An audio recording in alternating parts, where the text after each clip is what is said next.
this is like one thing that I'm going to go off on a little bit. The Qmax versus Emax on Skarner. Emax is objectively wrong in this game for the Skarner to go for. I mean, Emax is just pretty much wrong every single time. Like there's almost no situation.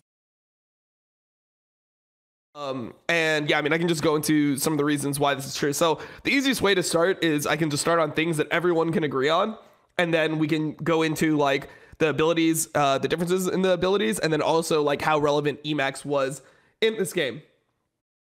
So first things first. Okay, so this is everything. These are things that are just objectively true. Any person that's entering this argument could agree on this. So Q is better for clearing the jungle. Obviously, the max percent HP damage is your main source of jungle clearing. It's on a much lower cooldown. It's just the highest damage ability you can get. We can also agree that E has reduced value into Olaf, as Olaf has CC immunity. E has reduced value into Samira as well, because Samira can block skill shots with her W. And then E is a skill shot, which has the potential chance to miss, where Q is not really a skill shot. So yeah, these are just universal truths. Q is also better for doing objectives because it's percent max HP damage, which is really OP on things like Dragon, Rift Herald, Baron, etc. And that Q is a better damage source than E in team fights, because you can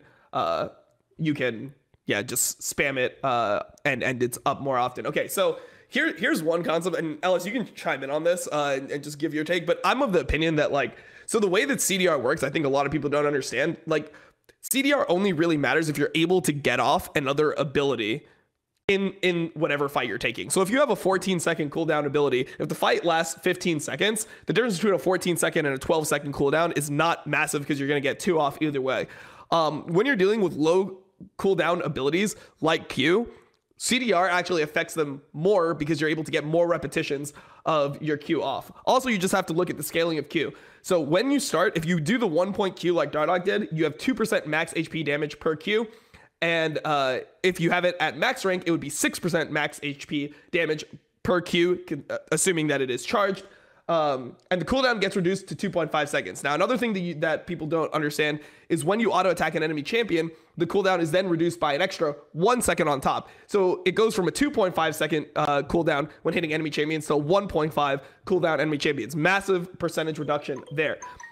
Then you have to look at E. So E is so when you upgrade E, the slow goes from 30 to 50%. It's flat damage that increases from 40 to 140 if you hit the first part. A lot of times you're not hitting the second part. If you do hit the second part, it can go up to 250 flat, but it's actually not super relevant. And especially as the game goes on and people build more MR, more armor, whatever, and they have more stats in general, it's better to have percentage HP damage than flat HP damage.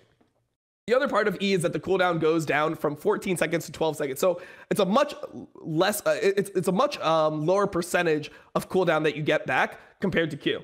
So that's just like, so just inherently Qmax is something that is better in most situations. Also, you have to look at the draft from Dignitas here, right? They're drafting the Azir versus the Corki and the Kalista Alistar, which Kalista lane is just going to be played for prio. So they have access to get pretty much the first 2 dragons guaranteed. Most Corki comps, you actually just have to assume that you're going to be giving up the first 2 dragons because of how the champion scales. So Dragon is a win condition. Dragon is something that they should be trying to do. Dragon is something that's soloable by Skarner, and you want Qmax for that situation. Now we can go into like the E's that were landed in the game. So the E usages, these are every single E's that were this is every single E that was landed on an enemy champion during the game. So you used 1 on Olaf, who used ulti, 1 on Lulu and Rel, who are not moving, doesn't proc it on either of them. TSM wins this fight. This was the blue buff invade. And he's not able to proc it on anyone. The second E usage, he used 1 in the Rift Herald fight on an already ultied Olaf. So Olaf already has his ulti active. He uses E, obviously. This is why E has reduced effectiveness into Olaf, is if you ult him if you E him while he's ulting, you don't get any effect out of the slow. You don't get any real effect out of the damage. Q would outperform there as well. There's 1 E that he uses in the bot lane fight when he's trying to gank the Samira under turret. He misses the E, so that's obviously one of the issues that you can miss it. He uses an E on the blue buff fight, the random blue buff fight that LS mentioned. Rel just instantly W's. He gets no effect out of it there. He uses 1 on Olaf, who ultis in the river fight. He uses 1 on Rel, who had just been comboed by Alistar. This is one of the only ones that you could say could be relevant within the game. Then he uses another 1 on Rel, which is not procced before the fight. This is during the Baron steal. He used one on Rel after he Skarner ultied the guy and stole Baron. And it also hits Olaf, who then Ragnaroks, and then he uses another one on Olaf, who has his ulti already active, and then he uses one on Rel Olaf at Dragon, just trying to like poke and secure the Dragon. He doesn't actually, like, both players are standing still, doesn't get any effectiveness out of the slow. And then he uses one on Olaf, who's already in ulti in that same fight. He uses one on Samira, which is blocked by Samira W, and then when the game ends, he hits one on Corgi. So that gives you a total of 6 E's used on Olaf, 5 during ulti, 6 used on Rel, 1 used on Lulu in a fight that they hard lost, where the Lulu wasn't even moving anyway. Lulu's just standing there auto-attacking him, but it did tag him, but he didn't actually proc it. And then 1 on Corgi as they end the game.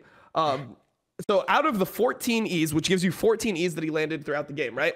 Out of the 14 E's that he landed throughout the game, there's only 2 that could be argued as relevant, and this is being argued in good faith. So like, if you look at every single E that could potentially hit, there's only 2 that the slow could be potentially considered usable. Everyone else was already CC'd, and obviously, if you max E on Skarner, the duration of the stun remains the same. It's 1.25 seconds static from level 1 to level 5. It's why it's considered a 1-point wonder and why no one maxes this ability anymore. So there's only 2 where the person actually is walking with the slow active, right? So then what you have to do is you have to talk about the time window that he had to use Qs. So in the Baron fight, for example, this can be done for multiple fights, but in the Baron fight, we'll use this one. He lands 11 Qs in 27 seconds of free time to damage, right? Which ends up being 22% max HP damage. During that same time frame, if he had maxed the ability, he could have landed 18 Qs on Olaf during that time frame, which would have been a total of 100% max HP damage. Obviously, the reason why it's 108% is because Olaf has Gore Drinker, W healing, like he's going to be sustaining through it, so he's going to have more than 100% effective HP in a fight.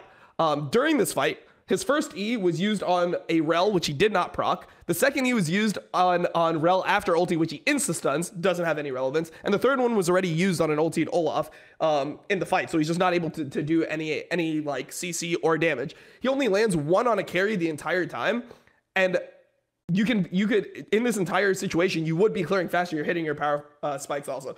Also, to just fucking top this shit off, man, just to top this shit off, like, I know people are going to use, like, the appeal to authority argument. They'll be like, but Captain Flowers main Skarner, so he must be right about this. So I ended up reaching out to Zanzara. I got his permission to share this information.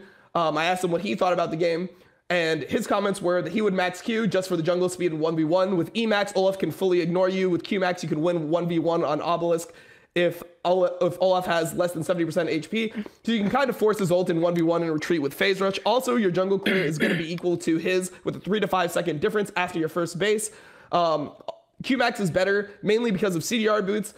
You reach enough CDR already on Chem Tank and CDR boots to auto attack Q combo without any delay. So your DPS is massive.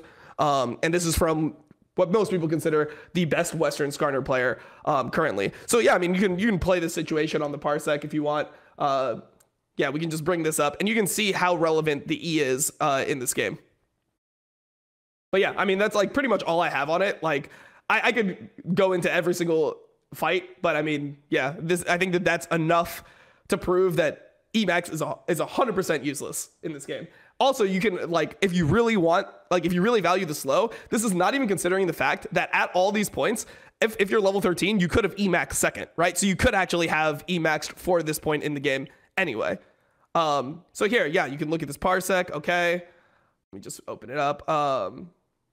Yeah, so as you can see, he E's, doesn't proc it. Then he just drags the Rel. Here's the second E that he procs. He insta-stuns the guy. The slow had no relevance. He E's the Olaf there as well. The Olaf just ulties. Here, he's trying to deal damage. Look at how pathetic his Q damage is this whole time on Spica. It's because he has only 1 point of Q. He E's again on the Ragnarok Spica. He gets no value out of it. It's not hitting any carries. So this idea that Emax is better when you're against range champions and Qmax is better when you're against melee champions just doesn't have any relevance in the discussion, because as the game footage shows, you cannot land your E on ranged champions as Skarner reliably at all, especially when one of the champions has the ability to block it. So that was my fucking presentation. I don't know why anyone was trying to argue this point, but I spent hours just doing all this and reviewing the footage so I could present an argument that hopefully has no holes in it.